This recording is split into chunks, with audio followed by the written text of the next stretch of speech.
ദൈവതിരുനാമത്തിന് മഹത്വമുണ്ടായിരിക്കട്ടെ. വിശുദ്ധ മർക്കോസിൻ്റെ സുവിശേഷം 12-ാം അധ്യായം 41 മുതൽ 44 വരെയുള്ള തിരുവചനം. ഇവിടെ ഒരു വിധവയുടെ വഴിപാടാണ് നമുക്ക് കാണുവാനായിട്ട് സാധിക്കുന്നത്. യഥാർത്ഥ ദാനത്തെക്കുറിച്ചുള്ള യേശുവിൻ്റെ പഠിപ്പിക്കലുകളെക്കുറിച്ചും അതിന് പിന്നിലെ ഹൃദയത്തിൻ്റെ മനോഭാവത്തെക്കുറിച്ചും ആഴത്തിൽ ഉൾക്കാഴ്ച നൽകുന്നതായ ഒരു വേദഭാഗമാണ് ഇത്. ഈ ചെറിയ വിവരണത്തിൽ സമ്പന്നരുടെ ആഡംബര ദാനത്തെയും ദരിദ്രയായ ഒരു വിധവയുടെ താഴ്മയുള്ളതും എന്നാൽ അഗാധവുമായ വഴിപാടുമായി യേശു താരതമ്യം ചെയ്യുകയാണ്. ഈ ഭാഗത്തിലേക്ക് വരുമ്പോൾ ആളുകൾ തങ്ങളുടെ വഴിപാടുകൾ ദേവാലയ ഭണ്ഡാരത്തിലേക്ക് കൊണ്ടുവരുന്നത് യേശുവും ശിഷ്യന്മാരും നിരീക്ഷിക്കുകയാണ്. ദേവാലയത്തിൻ്റെ പരിപാലനത്തിനും ദരിദ്രർക്കുള്ള സഹായത്തിനുമായി സംഭാവനകൾ സ്വീകരിക്കുന്നതിന് അവിടെ ഭണ്ഡാരങ്ങൾ സ്ഥാപിച്ചിട്ടുണ്ട്. നിരവധി സമ്പന്നരായ വ്യക്തികൾ അവരുടെ സംഭാവനകളുടെ ഒരു പ്രദർശനം അവിടെ നടത്തുന്നുണ്ട്. അവരുടെ വലിയ തുകകൾ അവിടെ അവതരിപ്പിക്കുന്നുമുണ്ട്. അത് പല കാഴ്ചക്കാരുടെയും ശ്രദ്ധയും പ്രശംസയും നേടി. സമ്പത്തിൻ്റെ മഹത്തായ ഈ പ്രദർശനങ്ങൾക്കിടയിൽ ഒരു പാവപ്പെട്ട വിധവ നിശബ്ദമായി ആ ഭണ്ഡാരത്തെ സമീപിക്കുകയാണ്. അവൾ 2 ചെറിയ നാണയങ്ങൾ അവിടെ നിക്ഷേപിക്കുകയാണ്.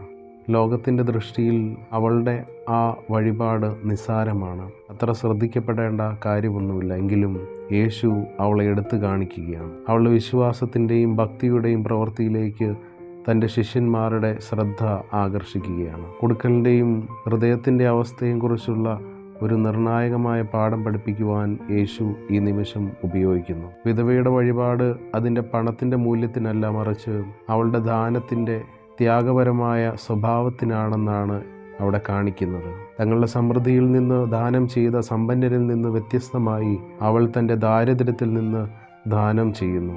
തനിക്കുള്ളതെല്ലാം അവിടെ വാഗ്ദാനം നടത്തുകയാണ്. വിധവയുടെ പ്രവൃത്തി ദൈവത്തിൻ്റെ കരുതലിലുള്ള അഗാധമായ വിശ്വാസവും പ്രത്യാശയും പ്രകടമാക്കുകയാണ്.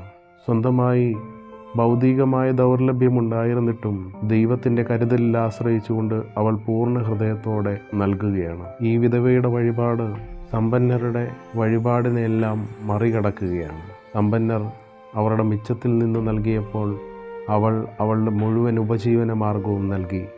ആഴത്തിലുള്ള പ്രതിബദ്ധതയും ദൈവത്തോടുള്ള ആശ്രയവും പ്രതിഫലിപ്പിച്ചു. തുകയേക്കാൾ കൂടുതൽ നാം നൽകുന്നതിന് പിന്നിലെ ഉദ്ദേശത്തെയും മനോഭാവത്തെയും ദൈവം വിലമതിക്കുന്നു.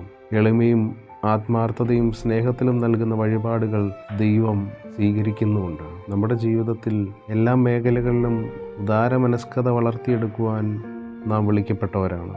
അത് നമ്മോടുള്ള ദൈവത്തിൻ്റെ ഔദാര്യത്തെ പ്രതിഫലിപ്പിക്കുന്നു. നമുക്കുള്ളതെല്ലാം ആത്യന്തികമായി ദൈവത്തിൻ്റേതാണെന്ന് തിരിച്ചറിഞ്ഞുകൊണ്ട് നമ്മുടെ വിഭവങ്ങൾ വിവേകത്തോടെ കൈകാര്യം ചെയ്യുവാനും അവ പങ്കുവെക്കുവാനും നാം വിളിക്കപ്പെട്ടിരിക്കുന്നു. യേശുവിനെ പോലെ ദയയുടെയും ത്യാഗപരമായ ദാനത്തിൻ്റെയും പ്രവർത്തികൾ നാം ശ്രദ്ധിക്കുകയും അവയ്ക്ക് വില കൊടുക്കുകയും വേണം. അവ ഒരുപക്ഷെ ലോകത്തിന് നിസ്സാരമെന്ന് തോന്നിയാൽ പോലും.